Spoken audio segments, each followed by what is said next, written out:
জয় গুরু রাধানন্দিত এবং আমার অন্তর থেকে রইল আমার সকল গুরু ভাইদের জন্য, আমার সকল এফবি বন্ধুদের জন্য শুভকামনা এবং জয় গুরু। আজকে আমাদের জগৎজননী শ্রী শ্রী লক্ষ্মী বড়মার জন্মতিথি। আমরা জানি এটা যেহেতু জন্ম মাস, শুভ শ্রাবণ মাস, পুরো শ্রাবণ মাস ধরে আমাদের মায়েদের বাড়িতে, প্রত্যেকের বাড়িতে মাতৃ সম্মেলন চলছে পালা করে। আর তো সেই আজকে মন্দিরও আছে, আমাদের নিকটতম যে মন্দির আছে সেখানে মায়ের আজকে 4টে থেকে সম্ভবত অনুষ্ঠান আছে, গান আছে, তারপরে বোধহয় মাতৃ সম্মেলন আছে, তারপরে বোধহয় সৎসঙ্গ আছে। আমি সঠিক পুরোটা জানি না, যতটুকু জানি ততটুকু বললাম। তো বিকালবেলা একটু যাব মন্দিরে, সেখানেও যেহেতু ভালো লাগে মায়ের আলোচনা করতে, মায়ের গান করতে, সঙ্গে থাকতে, তো যাব।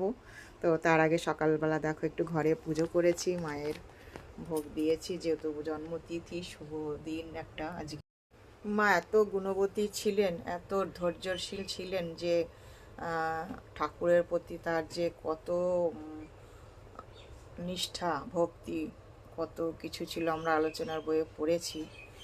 তো যাই হোক, আমরা তো সেগুলো কিছুই করতে পারি না, অত ধৈর্য আমাদের নেই। আমরা নারী ঠিকই, কিন্তু আমরা এখনো মা হয়ে উঠতে পারিনি, তবে মায়ের মতন করার চেষ্টা করি।